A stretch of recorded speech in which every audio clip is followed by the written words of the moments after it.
Hai, kamu apa kabar? Pasti baik-baik aja kan? Kenalin, aku Elprana. Siapa nih yang sudah sering main game Stumble Guys? Sebuah game bergenre Battle Royale Knockout dengan banyak sekali jenis map di dalamnya. Elprana sering memainkan game ini untuk channel gaming Elpranoob. Coba deh sekarang kamu komen di bawah sejauh ini sudah berapa crown yang berhasil kamu peroleh. Keunikan fitur yang ada seperti tinju dan pelukan serta variasi map yang banyak membuat perolehan crown dalam Stumble Guys menjadi lebih sulit dan menantang. Tak heran banyak orang berlomba-lomba melatih dirinya agar terbiasa dengan alur permainan Stumble Guys demi mendapatkan crown sebanyak mungkin untuk dipamerkan ke pemain lain. Namun di balik kesuksesan developer game ini dalam merancang Stumble Guys, ternyata ada beberapa kontroversi yang sempat membuat heboh para penggemar permainan digital. Nah, kali ini Elprana akan membahas beberapa rumor mencengangkan yang pernah muncul mengenai Stumble Guys. Seperti biasanya, kalau ini murni konten hiburan, seluruh hal yang aku jelaskan di sini bersumber dari pendapat pribadi dan juga teori-teori yang tersebar di internet. Aku tetap serahkan sepenuhnya ke kamu, boleh setuju, boleh juga tidak. Kontroversi pertama, Stumble Guys diduga melakukan plagiarisme terhadap sebuah game terkenal tahun 2020 bernama Fall Guys. Ini sudah nggak asing lagi di telinga para penggemar Battle Royale karena di tahun 2020, Fall Guys berada di salah satu puncak game paling banyak dimainkan di Steam. Namun lambat laun semakin turun sejak munculnya game mobile Stumble Guys di tahun 2021.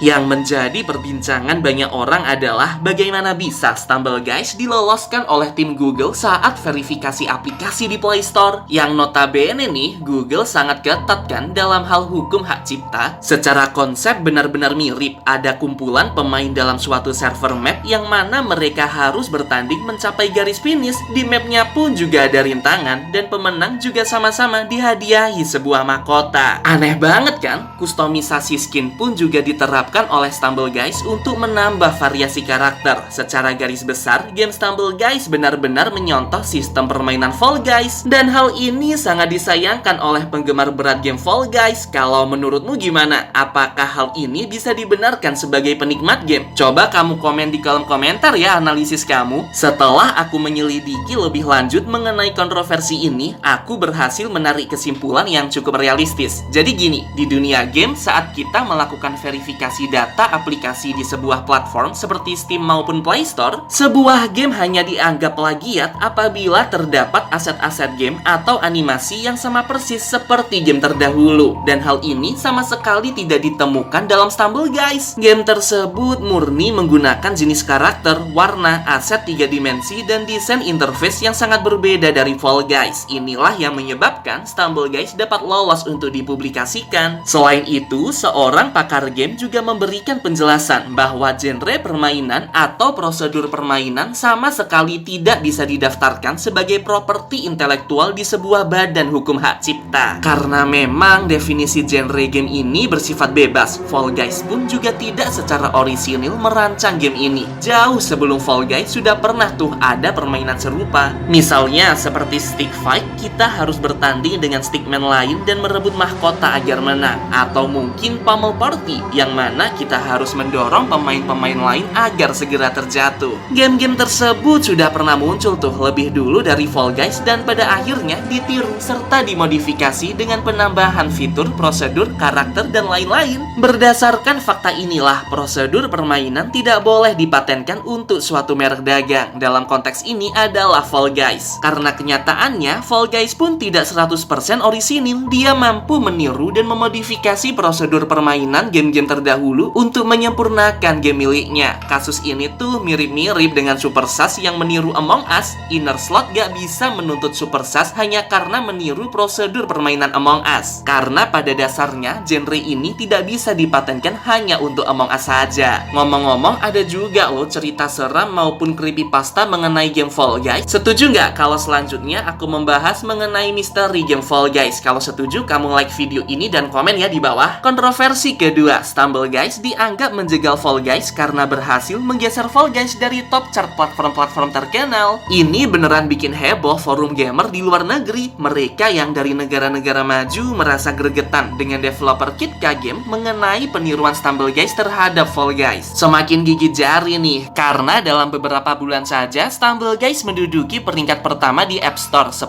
besar di Play Store, dan terus merangkak naik di top chart platform Steam. Gimana? Seru banget kan persaingan kedua game ini? Menurut analisisku, ini cukup wajar. Entah kenapa game populer dengan konsep yang fresh seperti Fall Guys pada akhirnya akan tergantikan dengan copycat game kedua atau ketiga. Jadi ingat dengan game Among Us yang pada akhirnya tenggelam karena bombardir Super SAS. Tahu nggak kenapa? Karena Super SAS mampu memberikan update yang signifikan, mulai dari role baru, map baru, serta fitur-fitur baru sehingga para pemain tak mudah bosan. Sedangkan Inner Sloth terlalu lama memberikan update serta mengembangkan Among Us. Kasus ini tuh mirip-mirip kan dengan Stumble Guys? Bedanya adalah pada device yang dimainkan. Fall Guys seolah mendedikasikan game ini khusus untuk mereka yang memiliki laptop atau PC, karena hanya tersedia di platform Steam saja. Sedangkan Kitka melihat peluang tersebut, mereka sesegera mungkin merancang game ini untuk mobile pun agar seluruh lapisan masyarakat dapat mengunduh dan bermain. Karena faktanya semua hal harus bisa dilakukan secara mobile dan tidak semua orang memiliki PC atau laptop untuk bermain game. Inilah yang membuat Fall Guys terus-terusan dijegal oleh kepopuleran Stumble Guys. Jujur nih, Elprana mau tanya, kamu tim Stumble Guys atau tim Fall Guys? Tulis ya di kolom komentar. Kontroversi ketiga, Kitka Game diduga menjual dirinya sendiri pada brand developer ternama. Hal ini sangat membuat Stumble Maniac murka karena takut game kesayangan kita ini menjadi lebih buruk dari versi originalnya. Gimana enggak dengan teledornya Kitka Games mengumumkan bahwa Stumble Guys akan diakuisisi oleh Scopely, sebuah platform terkenal yang melingkupi beberapa game ternama luar negeri. Banyak yang menduga bahwa Kitka akan bangkrut. Jumlah pendapatan tidak sebanding dengan dana yang telah dikeluarkan. Namun hal ini berhasil ditempis oleh Kitka Games karena berdasarkan data yang kuperoleh, pengembang Stumble Guys awal mulanya hanya 5 personil saja, termasuk programmer dan juga desainer. Gila, hebat banget kan? Hanya dengan 5 orang mereka mampu menciptakan game viral yang meraup keuntungan hingga 6,6 juta dolar dalam waktu beberapa bulan saja. Nah, berdasarkan fakta inilah Kitka Games merasa tidak mampu mengembangkan Stumble Guys lebih jauh lagi walaupun sudah bermodalkan jutaan dolar. Mereka perlu dinaungi oleh developer yang lebih besar lagi dari mereka agar mampu membuat sebuah rencana prototipe demi kebaikan Stumble Guys. Karena emang sih mendevelop game itu susah banget. Untuk menambahkan fitur atau tombol baru saja mereka harus melakukan perencanaan serta testing yang sangat lama. Dan setelah kucek, emang sih di Scopely juga udah muncul di Stumble Guys. Ini menandakan bahwa Kitka sudah bukan satu-satunya yang memiliki Stumble Guys lagi. Terus ada kontroversi seru lainnya yang ingin kita diskusikan bareng-bareng nih di kolom komentar. Misalnya seperti map Hex a Ring di Fall Guys yang ternyata mirip banget dengan map Honey Drop. Ini sih fix banget Stumble Guys meniru Fall Guys, hanya saja dibuat menjadi lantai datar. Sedangkan versi Fall Guys juga dibuat lebih menggelinding gitu kan. Nah, konsep menggelinding pun juga ditiru dong oleh Stumble Guys pada map Jungle Roll. Duh, gila sih, persaingan kedua game ini tuh benar-benar ketat banget ya. Jadi, gimana nih menurut kamu? Dari seluruh kontroversi tadi, mana nih yang benar dan mana yang salah? Apakah Stumble Guys berhak memperlakukan Fall Guys seperti ini? Coba komen analisis kamu di bawah ya. Dan seperti biasanya, kalau kamu ingin merekomendasikan topik untuk dibahas di video berikutnya, jangan sungkan untuk komen hashtag bahas Elprana atau kirim ke email aks.elprana@gmail.com. Aku tunggu ya rekomendasi dari kamu. Sampai jumpa!